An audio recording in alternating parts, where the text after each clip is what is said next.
안녕하세요. 최강내공의 머니쇼에 오신 걸 환영합니다. 최강내공의 머니쇼 진행자 최강내공입니다. 오늘 주제 바로 들어가 보죠. 오늘 주제는요, 한국의 국민연금 수익률과 글로벌 주요 연기금 수익률을 비교함으로써 우리가 갖고 있는 연금 펀드 포트폴리오를 어떻게 구성할까. 그래서 국민연금 포트폴리오를 벤치마킹하기 위한 그런 내용을 소개 좀 드립니다.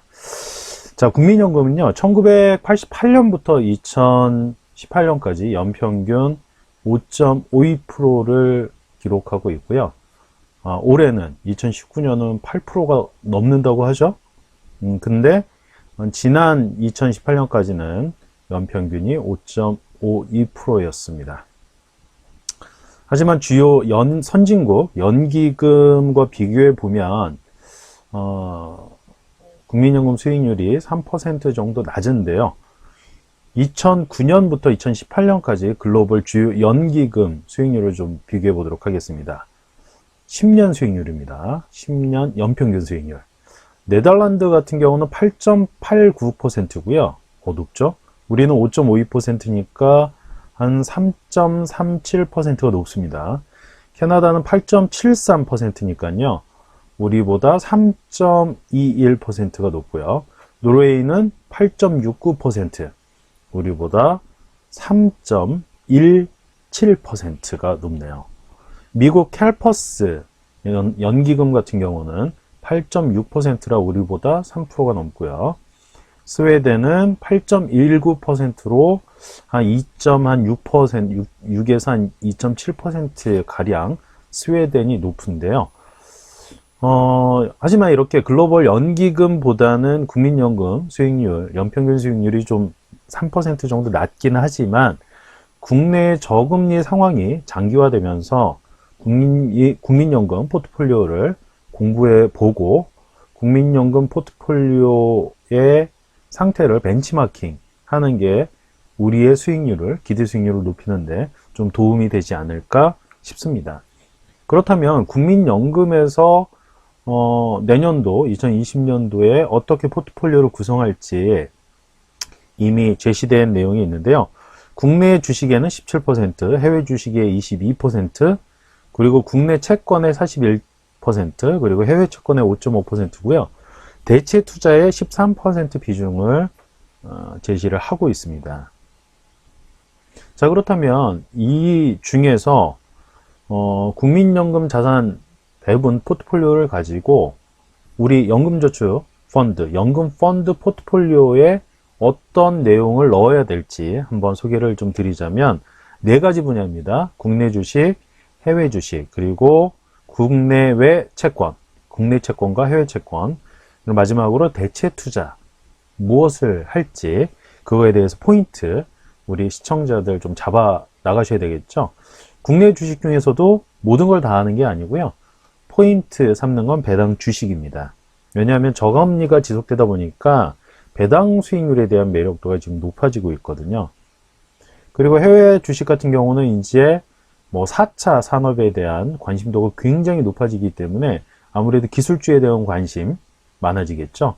그래서 미국을 중심으로 한 기술주들, 4차 산업혁명 관련된 기술주에 대한 관심이 있고요. 넥스트 차이나를 찾는 측면에서 지금 아세안에 대한 관심이 높습니다. 왜냐? 지금 중국이 세계 공장 역할을 하고 있었는데 또 다른 탈출구를 찾아야 되거든요. 그래서 세계 공장 역할을 하기에 중국을 제외한 아세안이 좀 매력적이다. 하지만 중국도 여전히 매력적이죠. 해외 주식 중에서는 중국 분야 쪽에서도 중국 소비재 분야가 매력적입니다. 왜냐하면 경제 성장률이 올라가고 있는 상태고, 그리고 수출보다는 내수를 육성하면서 소비주 1등 기업 부각을 하고 있기 때문에 중국 소비재의 경우에는 향후에 지금도 마찬가지지만 향후에도 괜찮은 측면이 있습니다. 그리고 국내 채권과 해외 채권은요, 제일 중요한 거는 국내 채권이든 선진국 채권이든 국공채에 일단 투자를 해야 됩니다. 왜냐하면 안정성을 확보해야 되니까 말이죠. 그리고 회사채 같은 경우는 신용 등급이 높은 더블 A, 그렇죠? 트리플 B보다는 높은 그런 회사채, 글로벌 회사채에 투자를 해야 하는 부분들이 있습니다. 국내 같은 경우는 트리플 B 넘어서는 싱글 A, 이 정도의 신용등급을 가진 것이면 좋겠고요. 해외 같은 경우는 트리플 B 정도부터 시작해도 될 겁니다. 왜냐하면 수익성보다는 안정성을 고려해서 투자를 해야 될 필요가 있겠고요. 설정 기간, 설정 금액까지도 고려를 해서 판단을 해봐야 될 부분이 있습니다. 그리고 우리 한국인들의 특징 중에 하나지만 사실 우리만 특징이 있는 건 아닙니다. 부동산에 대한 관심 많이들 있잖아요. 지금 부동산에 대한 직접 투자보다는 리츠 펀드를 가지고 수익을 확보하는 그런 대체 투자 상품들을 많이 활용합니다. 그래서 대체 투자 분야에서는 다른 부분이 아니고 부동산 관련 임대 수익 관련된 곳에 투자하는 리츠에 대한 활용도를 높이는 겁니다. 그래서 임대소득이 꾸준히 발생되는 그런 오피스 그리고 상업용 빌딩에 투자되는 펀드 쪽에 관심을 가지실 필요가 있으실 것 같습니다. 그리고 국민연금 자산 배분안에서요, 중요한 포인트 중에 하나는 주식과 채권, 비주식의 비중입니다.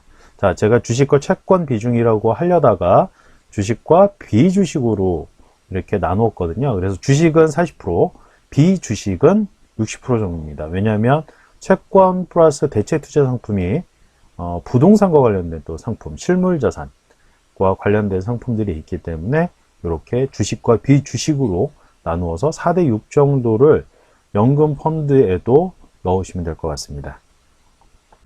자, 다음은 우리 시청자들께 또 알찬 팁을 하나 드리는 거죠.